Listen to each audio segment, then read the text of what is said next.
Atos capítulo 12, a partir do versículo 1, leremos até o versículo 11. Peço a vocês que coloquem em pé e assim façamos a leitura da palavra do Senhor. Atos capítulo 12, a partir do versículo 1, iremos até o versículo número 11, onde a palavra do Senhor fala-nos assim: E por aquele mesmo tempo o rei Herodes estendeu as mãos sobre alguns da igreja para os maltratar, e matou à espada Tiago, irmão de João.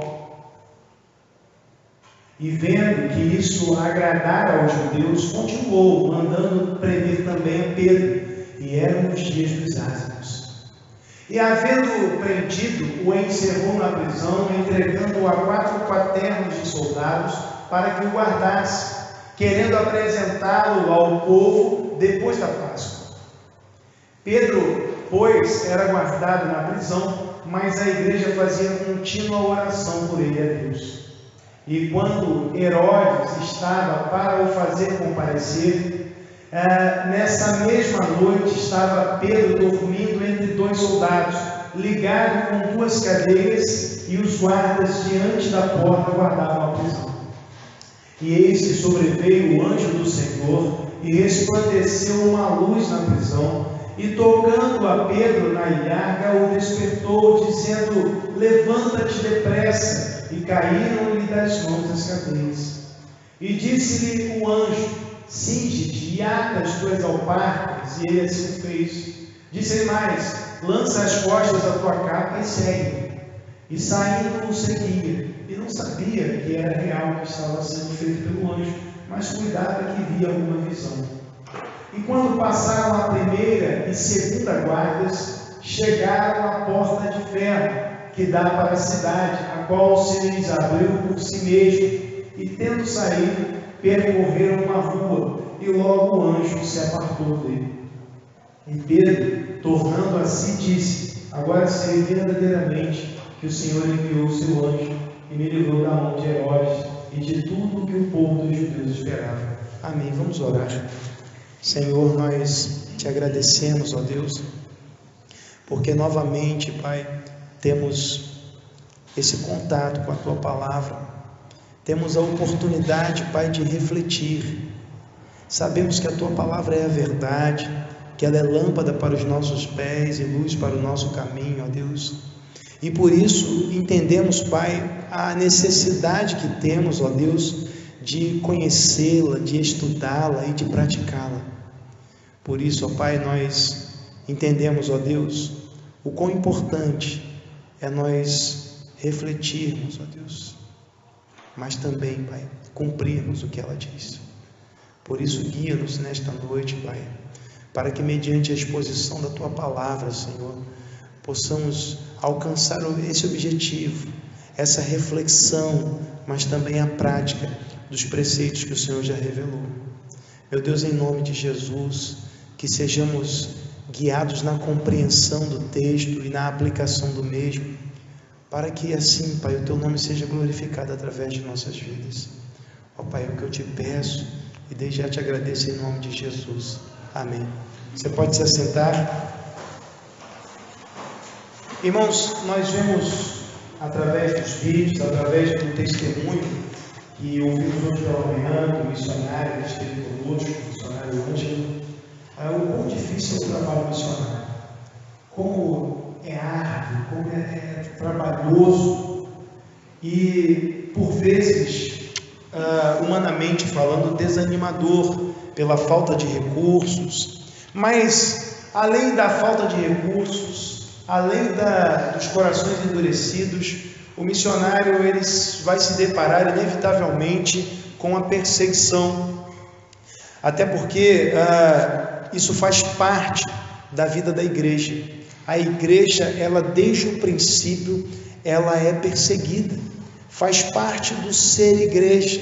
Jesus falou isso em Mateus capítulo 24, no versículo 9 ele disse que nós seríamos odiados de todos por causa do seu nome.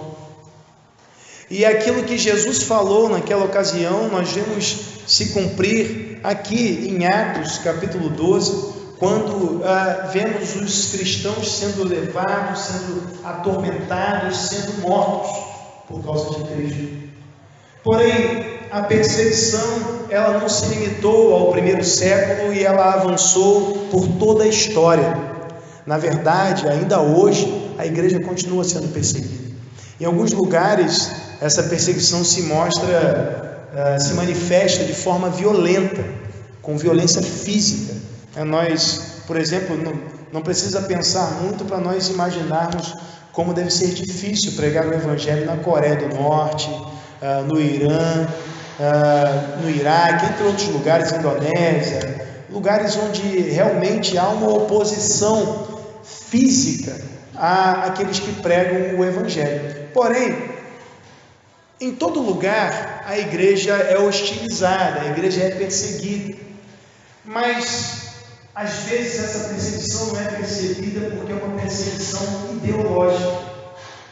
Nós vivemos, por exemplo, no nosso país um momento tenso em que percebemos pessoas afirmando serem cristãs e defendendo aquilo que os cristãos não defendem, defendendo práticas como o aborto, como a prática do homossexualismo. Nós vemos pessoas defendendo isso e argumentando a partir da Bíblia. E, irmãos, há um movimento que visa sufocar a igreja e eliminar a sua ação evangelística, porque em nome da liberdade, a igreja muitas vezes é privada da pregação, da proclamação.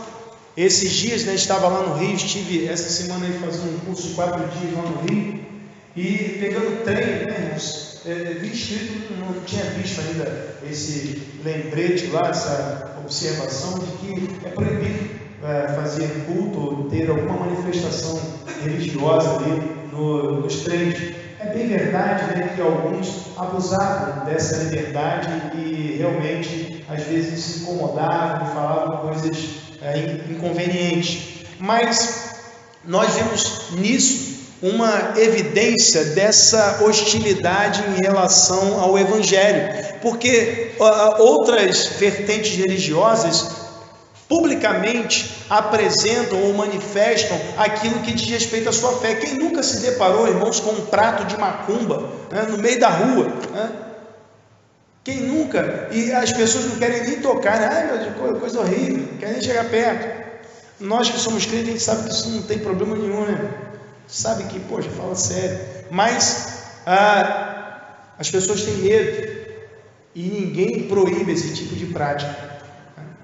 Mas, irmãos, quando se trata do Evangelho, nós vemos que há sempre uma tendência a essa hostilidade, essa perseguição. As pessoas querem nos coibir, nos proibir de pregar o Evangelho, quando na verdade, irmãos, o fato do nosso Estado ser laico significa que não há uma religião oficial, mas não significa proibição da proclamação do Evangelho ou da divulgação de qualquer outra religião. Todas as pessoas são livres para comunicar aquilo que pensam, seja um pensamento filosófico, religioso, e são livres para se reunir, e nós como batistas sempre defendemos isso. Porém, vivemos num momento em que há uma hostilidade ideológica no sentido da pregação do Evangelho. Isso só nos faz lembrar, irmãos, que a igreja é perseguida. Quem nunca sofreu algum constrangimento por conta da sua fé em Jesus Cristo? Quem nunca, às vezes, foi, talvez, pelo menos na sociedade moderna, às vezes foi tratado como alguém de baixa capacidade intelectual por se mostrar, por se confessar Jesus Cristo como seu Salvador. Há um contexto desfavorável, porque o Evangelho, irmãos, é uma mensagem que contraria a cultura. O Evangelho é uma cultura particular, é a cultura cristã. Por isso ele é, na verdade, uma contracultura, porque onde ele chega, ele apresenta algo novo, algo diferente. E por essa razão, irmãos, onde o Evangelho chega, a perseguição vem logo em seguida. Vemos isso em Apocalipse capítulo 6, quando vemos lá o cavaleiro do cavalo branco, que ele tem um arco e ele sai vitorioso e para vencer. Vemos o cavaleiro do cavalo branco no Apocalipse como o próprio Jesus Cristo, aquele que vence à distância, empunhando o arco, a arma de quem vence à distância. Então, irmãos, Cristo e o seu evangelho, eles chegam, mas em seguida, irmãos, vem o cavalo vermelho, a perseguição, empunhando uma espada que não era a espada de guerra, mas era o cutelo, a espada de imolar as vítimas dos sacrifícios. Então os cristãos são sacrificados no altar da história por causa do evangelho. Onde o evangelho chega, a perseguição vem logo em seguida. A igreja é perseguida. E por isso, irmãos, nesta noite, quero falar com os irmãos exatamente sobre isso. Quero propor, inclusive, intitular esse sermão dessa maneira: a igreja é perseguida. A igreja é perseguida. E se você é igreja, em algum momento você já viveu algum tipo, alguma forma de perseguição. Mas antes de nós seguirmos, é importante nós lembrarmos o que Jesus falou em Mateus capítulo 5, a partir do versículo 11: bem-aventurados sois vós, quando vos injuriarem e perseguirem, e mentindo disserem todo mal contra vós por minha causa, exultai e alegrai, porque assim perseguiram os profetas que foram antes de vós, grande é o vosso galardão nos céus. A igreja é perseguida, isso faz parte da vida da igreja. Mas a primeira coisa que eu quero destacar, irmãos, é que a igreja é perseguida, mas nunca é vencida. E aí nós vemos no texto, irmãos, que Herodes, ele estendeu as suas mãos sobre alguns da igreja para os maltratar. Isso não significa que ele saiu dando tapa, ele usou as mãos para agredir as pessoas, não. Significa que ele mobilizou o poder político, uma vez que ele atuava ali como governador, ele mobilizou o poder político a fim de maltratar os cristãos, de agredi-los mesmo fisicamente, mas não ele próprio, mas ele usou a máquina do Estado para realizar isso. Veja, e é interessante, irmãos, que nós vemos na Bíblia muitas vezes o nome Herodes, mas nem sempre a gente sabe se está falando da mesma pessoa, né? Esse aqui com certeza não é o mesmo Herodes que aparece lá em Mateus capítulo 2, matando as criancinhas, né? Esse aqui é outro Herodes. Esse aqui é neto do Herodes o Grande, né? Aquele lá das criancinhas, é neto dele. Esse aqui é o Herodes Agripa. Esse Herodes, ele era neto do Herodes o Grande e neto de uma mulher que era judia, ou seja, ele tinha uma ascendência judaica, e por essa razão ele podia oferecer sacrifícios no templo, ele fazia isso com frequência. Por essa razão ele tinha interesse também em se aproximar do povo judeu, estar bem diante dos olhos deles, afinal de contas ele estava governando. Esse Herodes era um político profissional, ele era amigo do imperador romano, Calígula, e por essa amizade ele conseguiu expandir o seu governo. E agora, irmãos, ele tem a intenção de ficar bem aos olhos do povo. Veja, político profissional, fazer aquilo que o povo quer, que o povo gosta. O que os judeus queriam? Os judeus queriam eliminar os cristãos, a influência dos cristãos. Então Herodes, como um político profissional, ele queria ficar bem aos olhos dos judeus, ele queria ficar bem aos olhos do imperador, ele queria estar bem com todo mundo, ele queria fazer essa política, e para fazer essa política ele foi maltratar os cristãos. Irmãos, não tem muito a ver, né, com o desenvolvimento aqui que a gente pretende fazer, mas veja bem, isso não é semelhante a algumas coisas que nós vemos, às vezes, né? Político profissional, às vezes ele faz coisas que ele até discorda, mas para ganhar a aprovação do povo, né? Então ele tinha esse desejo de ganhar a aprovação do povo, tanto, irmãos, que nós vemos que no decorrer do texto, o texto destaca que Herodes, vendo, no versículo 3, vendo que isso agradara os judeus, ele continuou. O propósito dele era agradar os judeus. Mas, irmãos, perceba que agora nós temos aqui cristãos morrendo, sendo presos. Interessante que o texto destaca 2 nomes: o nome de Tiago, irmão de João, não Tiago, irmão de Jesus, e Pedro. É interessante quando nós recordamos e voltamos lá para o Evangelho de Marcos, lá no capítulo 10, a partir do versículo 35, nós vemos que há um momento em que Tiago e João procuram Jesus, querendo um se assentar de um lado e outro do outro, quando Jesus estivesse no seu reino.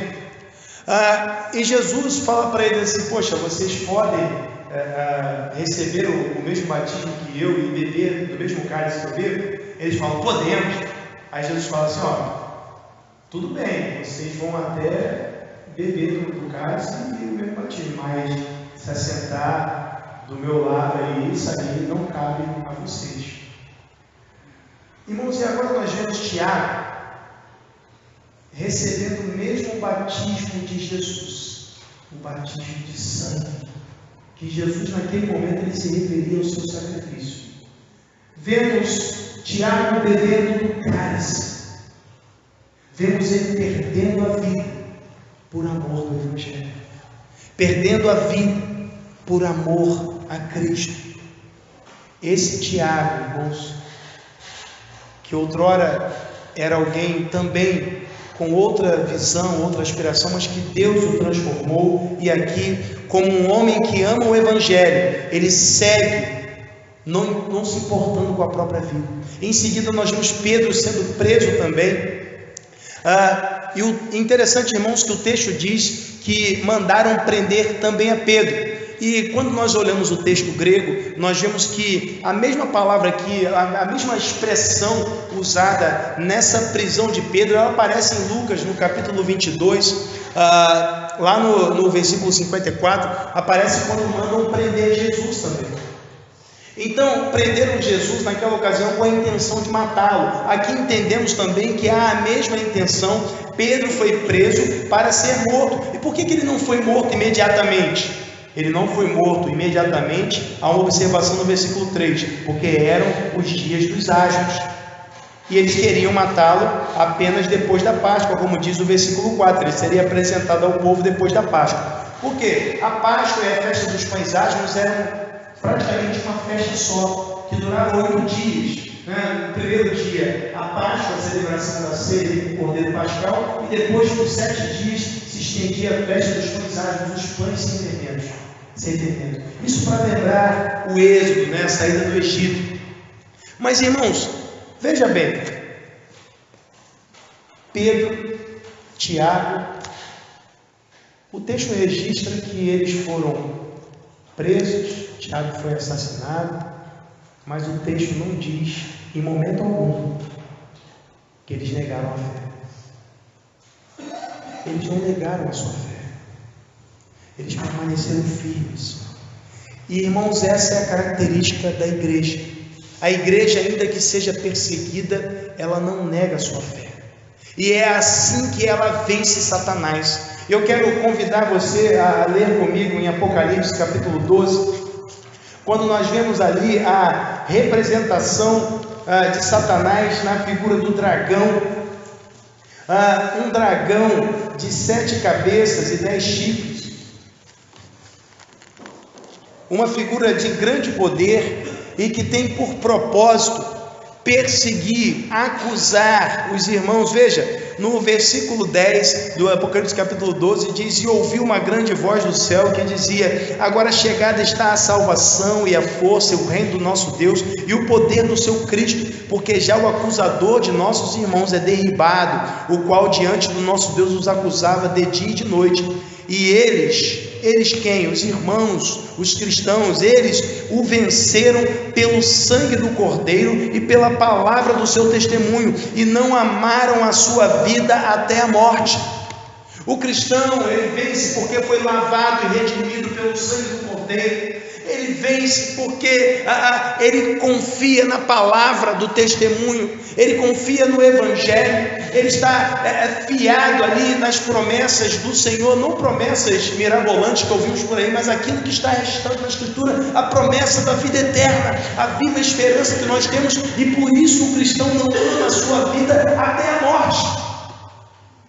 O cristão está disposto a morrer e ele vence, porque ainda que morra, ele não nega a sua fé, prefere a morte à apostasia. O cristão vai até o fim. E a Bíblia diz em 1 de João 5, versículo 4, que essa é a vitória que vence o mundo, a nossa fé. Às vezes, irmãos, nós achamos que a vitória que a Bíblia fala é a aquisição de bens materiais neste tempo, mas na verdade a vitória, irmãos, conquistada pelo crente é o fato de nós perseverarmos até o fim.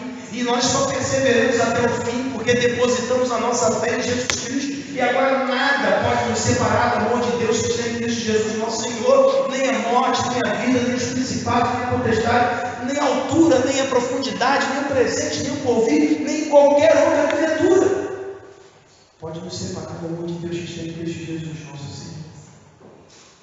Então, veja, essa é a característica marcante da igreja de Jesus Cristo.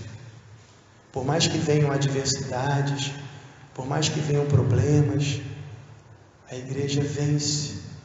Vence por quê, irmãos? Porque diante dos problemas, diante das adversidades, jamais nega a sua fé. Essa é a vitória que vence o mundo, a nossa fé.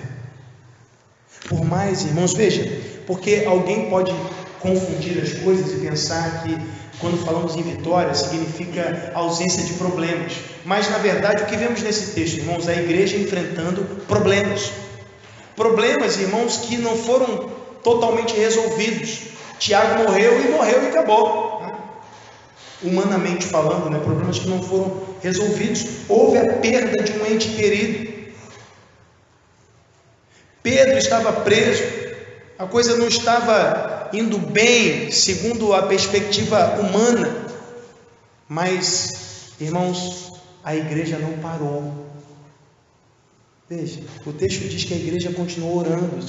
Quando nós seguimos no versículo 5, vemos que a igreja fazia contínua oração, eles se reuniam para isso. Se você ler o versículo 12, você vai perceber que eles se reuniam para isso. E nas reuniões da igreja, irmãos, em Atos 5,42, nós vemos que eles, todos os dias, no templo, de casa em casa, eles não cessavam de ensinar e anunciar Jesus Cristo. Ou seja, eles se reuniram, a igreja não parou, irmãos, eles continuaram orando, eles continuaram pregando, eles continuaram vivendo a palavra de Deus, estudando-a. Nada pode parar a igreja de Jesus Cristo. Nada. E nem ninguém. Porque é Cristo quem conduz a sua igreja. Porque a igreja é a comunidade daqueles que foram regenerados, transformados. Logo, cada um é a habitação do Espírito Santo de Deus. Nada pode nos parar. Nós vamos até o fim, porque o Espírito Santo é garantido de que nós chegaremos lá. Segunda coisa que quero destacar, irmãos, é que a igreja é perseguida, mas ela continua confiando no Senhor. Veja, o texto não diz que Pedro, ele não aceitava a prisão na vida dele. Não aceito a prisão na minha vida. Isso não é coisa de cristão, derrota não é coisa de cristão, não aceita esse negócio. O texto não diz isso. Irmãos, e se nós avançarmos no texto, os irmãos vão perceber que o que Pedro ele fazia ali durante o período que estava encarcerado, com um homem algemado com ele numa mão e outro homem algemado na outra mão, o que Pedro estava fazendo? Se descabelando, nem dava, né? Tem que puxar a mão do soldado. O que ele estava fazendo? Eu não aceito isso, não aceito, eu determino. Ele estava fazendo isso. O que ele estava fazendo? O que o texto diz aí? Estava dormindo, irmão. Irmãos, diante de problemas, há pessoas que nem conseguem dormir. Em situações mais intensas, muita gente perde o sono. Tem gente que toma até remédio para dormir. Mas veja, Pedro numa situação crítica. Irmãos, de acordo com o texto, veja, o texto diz no versículo 6 que quando Herodes estava para o fazer comparecer, nessa mesma noite, seria no dia seguinte que ele iria comparecer diante de Herodes, ou seja, no dia seguinte seria o julgamento que o levaria à morte. Pedro dormia. Isso demonstra, irmãos, que ele confiava no Senhor. A Bíblia diz no Salmo 3: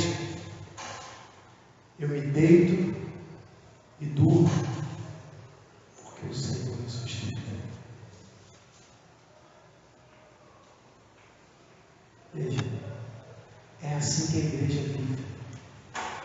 Nós identificamos as dificuldades, sabemos dos problemas, mas nós confiamos no Senhor. Não vamos nos descabelar, não vamos dizer, olha, eu não aceito isso, cadê, onde está Deus? Por que Deus não está me vendo? Olha, Pedro estava na cadeia, tinha soldado para tudo quanto é lado aqui. Eles possivelmente colocaram essa guarda aí reforçada, justamente porque sabiam dos relatos das outras fugas. Lá em Atos 5,19, por exemplo, quando Pedro e João escaparam da prisão e voltaram a pregar no templo, o pessoal sabia disso, não vão te reforçar aqui, não vai ter fuga dessa vez. Pedro estava numa situação preocupante, mas ele dormia, pois confiava no Senhor. E a igreja, irmãos, não só Pedro, a igreja demonstra que também confiava no Senhor, porque ao invés de combinarem um levante armado, ao invés de elaborarem uma estratégia para retirar Pedro de lá, o que eles faziam? O versículo 5 diz que a igreja fazia contínua oração por ele a Deus. A igreja orava. A oração, irmãos, é uma evidência de que nós confiamos no Senhor. Porque na oração nós não impomos nada a Deus, nós apenas pedimos. Nós só pedimos, agradecemos, nós exaltamos, mas não impomos nada sobre o Senhor. Afinal de contas, Ele é Senhor. Então veja, é algo que nós precisamos pensar. Quando enfrentamos situações preocupantes, intensas, qual a primeira atitude? O que você faz primeiro? Você ora ou você reclama? Você ora ou você se desespera? Você ora ou busca soluções, estratégias humanas? Irmãos, mas lamentavelmente às vezes nós, como crentes, às vezes nós falhamos nesse ponto, porque, veja bem, confiamos muitas vezes em estratégias, mas não confiamos em Deus. Estamos sempre buscando algo novo, buscando novidades, quando na verdade, irmãos, devemos buscar o Senhor enquanto se pode achar. Temos que confiar que Deus pode fazer, porque, veja, a igreja entendia assim. Se nós olharmos para o contexto, veja, o Pedro estava sendo guardado por vários soldados. Olha quantos soldados. O texto diz 4 quaternos, né? Ou seja, 4 vezes 4, né? Veja aí, quanto dá 4 vezes 4? 16, né? Então, provavelmente havia um revezamento deles, né? Como acontece nos quartéis, quarto de hora, provavelmente. Mas, pelo texto, nós vemos que havia vários soldados que estavam no mesmo horário, 2, né, do lado de Pedro. Esses daí talvez estivessem continuamente e provavelmente estavam dormindo.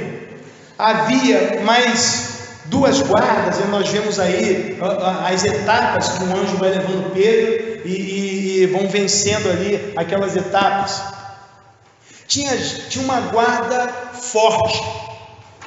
Herodes tinha a seu dispor o poder militar, tinha o poder político, e a igreja, irmãos, era composta de pescadores, era composta de pessoas que não tinham tal influência, tal poder, mas essas pessoas acreditavam que Deus era maior do que o poder político, que Deus era maior do que o poder militar, que Deus era maior do que todas as coisas e podia mudar aquelas circunstâncias. Eles acreditavam nisso e por isso faziam contínua oração.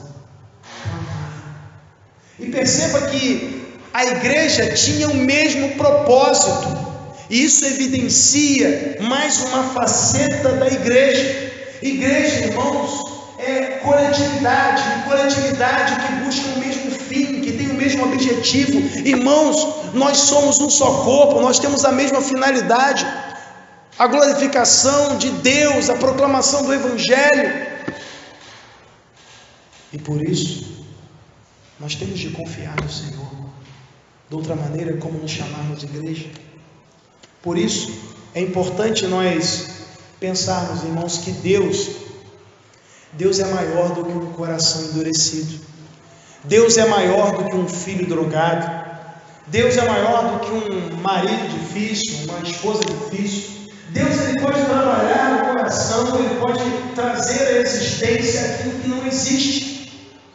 Afinal de contas, ele disse: haja luz e houve luz.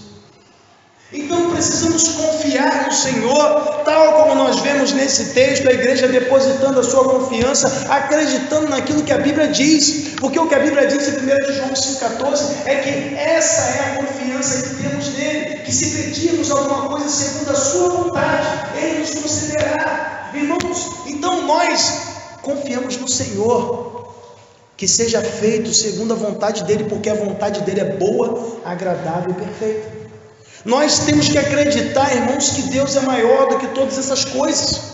Não importa quantas manobras políticas sejam feitas, irmãos, não duvidem, Deus continua no controle. Não é porque a mobilização humana, não é porque a mobilização política que Deus perdeu as rédeas da história. Deus continua no comando. E nós temos que confiar nele. A igreja de Cristo deve confiar no seu Senhor, no seu Rei. Não podemos temer o poder político. Na verdade, nós temos que a cada dia afirmar: mais importa obedecer a Deus do que aos homens. Às vezes, irmãos, destacando essa característica na igreja como perseguida, às vezes, irmãos, somos perseguidos no nosso próprio lar. Lembro-me, a minha mãe, quando se converteu, ninguém era crente. Então a perseguição era forte, né? Meu pai querendo impedi-la de ir aos cultos, nós mesmos filhos, e achando aquilo mó furada, poxa, mas ela se manteve firme, porque era igreja, e o tempo passou, e através da sua vida, nós ouvimos o Evangelho, e nos convertemos também, eu, meu irmão. E nós temos que crer nisso, porque, irmãos, nós, quando oramos, nós conversamos com o Todo-Poderoso, aquele que formou os céus e a terra. O que é, diante de Deus, um filho envolvido com o tráfico de drogas? Deus pode bem falar a esse coração, e esse indivíduo deveria se converter. Terceira coisa que eu quero destacar, irmãos, é que a igreja ela é perseguida, mas a igreja vê o que ninguém vê.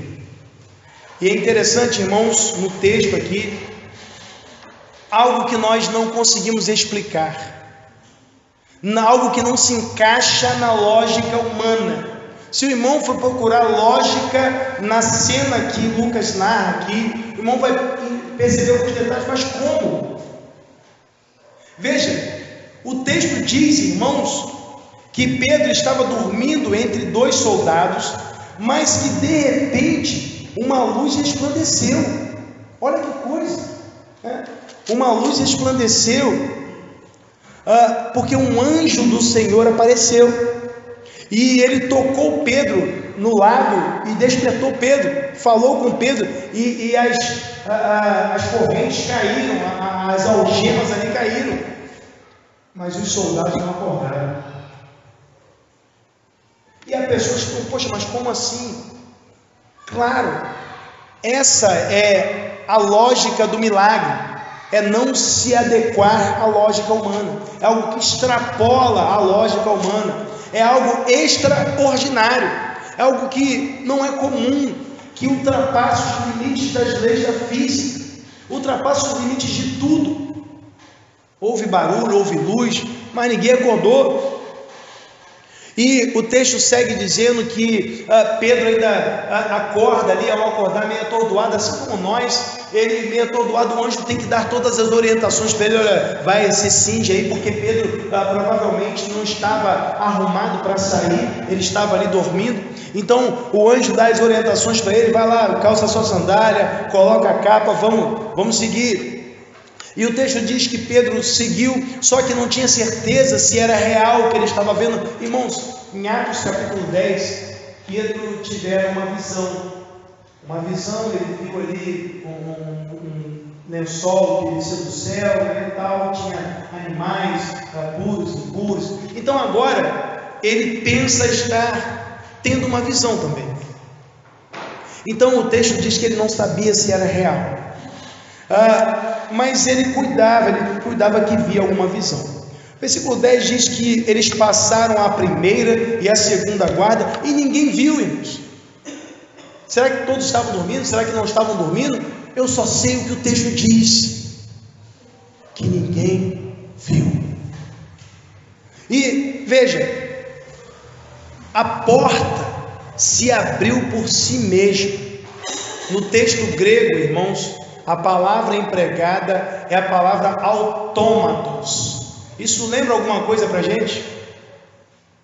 O que é, quando a gente diz que algo é automático, o que a gente quer dizer? Funciona sozinho, né? Faz o que tem que fazer sozinho, né? Isso aí é automático, né? Então ele faz sozinho, né? Então não preciso, por exemplo, carro automático, não preciso ficar ali desenhando a marcha, né? Primeira, segunda, terceira e tal, já ele é automático, já faz isso lá, faz a manobra do câmbio lá sozinho. Automático faz sozinho, a porta do shopping abre automaticamente. Caramba, abre sozinha, né? Ninguém precisa meter a mão lá. Então é isso que o texto está dizendo. A porta abriu sozinha e eles saíram, percorreram a rua e logo o anjo se apartou dele. E o texto diz que então Pedro caiu em si e reconheceu que o Senhor enviara um anjo que o livrou da mão de Herodes e de tudo que o povo judeu havia preparado para ele. Veja, irmãos, a igreja, ela vê milagres onde as pessoas veem coincidência. Pedro, ele viu algo que os soldados não viram. Depois, mais à frente, os soldados foram questionados, eles não sabiam explicar. Ninguém viu, mas Pedro viu. Irmãos, a igreja, ela tem uma perspectiva diferente. Nós não significa que nós vamos andar por aí tendo visões, não significa ficar enxergando doentes e fantasmas em tudo quanto é lugar. Tem gente que é assim, vê lobisomem, vê um monte de coisa, mas não é isso que a gente está falando não, irmãos. A igreja tem uma perspectiva diferente. Nós enxergamos a intervenção divina onde as pessoas veem a ação humana. Tem gente que vai interpretar esse texto, não, isso é uma lenda cristã, que com o passar do tempo foram acrescentando esses detalhes fantásticos e tal. Mas o crente, irmãos, ele consegue enxergar Deus intervindo nas menores coisas. Ele glorifica a Deus como nós dizemos, alguém pode fazer um cálculo matemático, né? E dizer assim, não, realmente, quando nós olhamos para o templo erguido, o número de membros, alguém pode fazer um cálculo, não, de repente e tal, mas irmãos, nós vemos nisso a intervenção divina. Vemos a intervenção divina na compra do terreno ao lado, mas alguém pode fazer cálculo matemático, uma estratégia e tal, irmãos, mas o cristão ele consegue perceber a intervenção divina nas menores coisas, nas oportunidades que Deus nos dá de falarmos do Evangelho, na sobrevivência daquele que aparentemente não vai sobreviver, na restauração da saúde de alguém. O cristão consegue ver a intervenção divina e por conta disso, por crer nisso, ele faz oração continuamente. A igreja, ela consegue enxergar essas coisas, mas além disso, e mais importante, a igreja vê o que ninguém vê, irmãos, nesta terra e no porvir. Porque quando nós fecharmos os olhos neste mundo, nós abriremos na glória, então nós veremos o Todo-Poderoso. A Bíblia diz em Mateus 5,8: bem-aventurados os ricos de coração, porque eles verão a Deus. Nós não conseguimos limpar o nosso próprio coração. Só Deus pode fazer isso. E quando nós nos rendemos aos pés de Cristo, esse processo começa. Um processo chamado de santificação. Quando Deus vai nos preparando, nos limpando, nos libertando do poder do pecado. Então, quando nós nos encontrarmos com o Todo-Poderoso, veremos aquilo que o olho não viu e ouviremos o que o ouvido não ouviu. Mas nem todos terão essa oportunidade, porque a oportunidade é neste tempo. A igreja, ela é perseguida, mas a perseguição tem limite, porque a perseguição é só enquanto estamos aqui, irmãos, porque quando nós morrermos, nós vamos nos encontrar com Deus, vamos viver para sempre com o Senhor, nós vamos para a morada celestial, e é isso que importa para nós. As nossas vidas não são tão importantes, o que importa, irmãos, é nós chegarmos até o fim, nós estamos com o Senhor na glória celestial. E por vezes nós estamos mais preocupados com qualquer outra coisa, mas é isso que nós temos de querer ver. A igreja também vê a necessidade do homem, a real necessidade. Por isso a igreja evangeliza. Essas pessoas que foram presas aqui, as pessoas que estavam intercedendo nas casas, todas elas tinham o mesmo propósito. E esse propósito não era a soltura de Pedro. O propósito maior que vinculava todas essas pessoas, tanto Tiago, Pedro, como aqueles que intercediam em casa, era a proclamação da boa notícia, a boa notícia de que só Jesus Cristo pode salvar o mundo. A igreja vê isso. Outras pessoas vão ver apenas a reunião da igreja como uma espécie de terapia, como algo que pode trazer um certo conforto psicológico, mas a igreja vai enxergar a reunião da igreja como uma adoração coletiva e como uma oportunidade de comunicar essa mensagem, a mensagem da salvação. Por isso, é necessário que aquele que ouve o Evangelho, ele tome uma atitude, porque há uma necessidade. Nós não pregamos simplesmente para que alguém possa aderir ou se filiar a uma igreja local. Nós pregamos porque nós enxergamos algo maior. Nós enxergamos aquilo que a maioria não vê. Nós enxergamos a eternidade e sabemos que sem Cristo ninguém pode chegar lá, porque só Jesus Cristo pode salvar o mundo.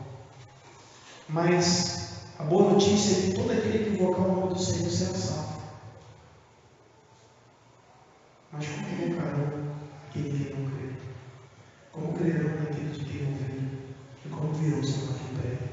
Por isso pregamos, por isso anunciamos, porque é necessário crer, é necessário se arrepender. Não há salvação por atacado. Ninguém pode ser salvo porque os pais são crentes. Ninguém pode ser salvo porque um dia se batizou. Ninguém pode ser salvo porque cumpriu algum rito cristão, sei lá. As pessoas só podem ser salvas se arrependendo dos seus pecados e depositando a fé em Jesus Cristo. É o único que pode salvar. Por isso o próprio Jesus, ao iniciar seu ministério, em Marcos 15, ele dizia: arrependei-vos e crede no Evangelho. Pedro, após pregar o seu longo sermão em Atos capítulo 2, no final, após ouvir a pergunta dos seus ouvintes, do seu auditório: que faremos? Ele diz: arrependei-vos e cada um de vós sede batizados em nome do Senhor Jesus e recebereis o dom do Espírito Santo. Cada um. Eles não podiam ser salvos de uma vez, todos juntos. Da mesma forma, é necessário que você se renda aos pés de Cristo. Você tome uma decisão ao lado de Jesus. E não vou dizer que o que te aguarda são flores e bênçãos inimagináveis, ou que você vai ter casa própria, ou carro zero, nada disso. Mas você vai ter sua vida transformada, Jesus no teu coração e a certeza da eternidade. E isso é o mais importante. Por isso, essa decisão não pode ser adiada. Ela precisa ser tomada. Se você deseja tomar essa decisão, levanta a tua mão para nós estarmos juntos, dando graças a Deus por mais uma vida que se rende aos pés de Cristo. Se você deseja se render aos pés do Senhor, sinalize e nós vamos juntos dar graças ao Senhor. Levante a mão e nós vamos orar, porque o Senhor Jesus nos manda convocar as pessoas ao arrependimento. E a Bíblia diz que o momento do arrependimento é hoje. Hoje, se ouvirdes a voz do Espírito Santo, não endureçais o vosso coração. A igreja é perseguida, mas ela jamais será vencida. A igreja é perseguida, mas ela continua confiando no Senhor. A igreja é perseguida, mas ela vê o que ninguém vê. Ela vê que o homem necessita de Jesus Cristo, necessita de arrependimento, necessita de salvação. Se não há ninguém, nós vamos orar e vamos dar graças ao Senhor. Senhor, nós te glorificamos, te exaltamos, ó Deus, pela tua bondade imensa, pelo teu amor incondicional, porque reconhecemos, ó Deus, que sem o Senhor nada podemos fazer, Pai. Sabemos que o Senhor nos trouxe até aqui e o Senhor continua nos conduzindo daqui para frente. Por isso, ó Pai, ainda que enfrentemos hostilidade, perseguição, sabemos que Tu estás conosco todos os dias até a consumação dos séculos. Sendo assim, pedimos a Ti, Pai, que Tu continues a nos fortalecer, a nos guiar, para que em tudo, ó Deus, o Teu nome seja glorificado através de nós, e que, ó Deus, possamos enfrentar as dificuldades, as adversidades da vida, ó Deus, sempre, Pai, confiando em Ti, Pai, sempre, ó Deus, enxergando, Pai, a Tua intervenção, ainda que nas menores coisas, Pai, para que, ó Deus, com essa certeza, essa convicção, venhamos também a comunicar o Evangelho a outras pessoas. Ó Deus, é o que eu te peço, desde já te agradeço em nome de Jesus. Amém.